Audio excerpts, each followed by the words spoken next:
I want you to really sit with because it is the most important data point in this entire story. In the first quarter of financial year 2023, India's crude oil import bill was punishing.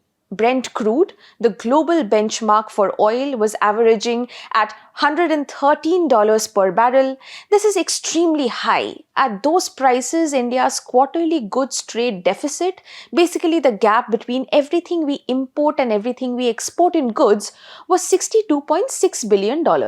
Now let me explain what a trade deficit actually means in plain language. If India imports goods worth 100 rupees and exports goods worth 70 rupees, the deficit is 30 rupees. Now that gap has to be financed somehow, usually with foreign currency flowing in from other sources. The bigger the deficit, the more dollars India needs and the more pressure on the rupee. Now fast forward to the second quarter of the financial year 2024-25. Oil has come down significantly, averaging just $80 per barrel. That is a 30% reduction in the price of our biggest import.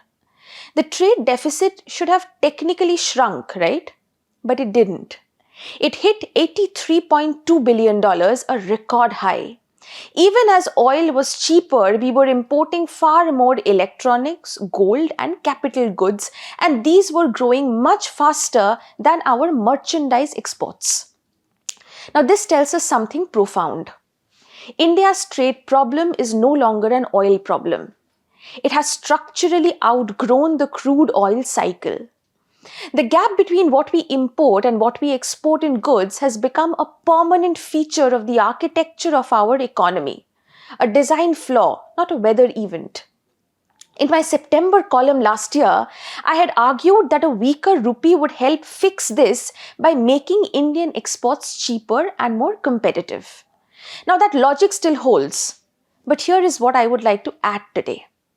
A weaker rupee helps only if there are exports ready to benefit from them.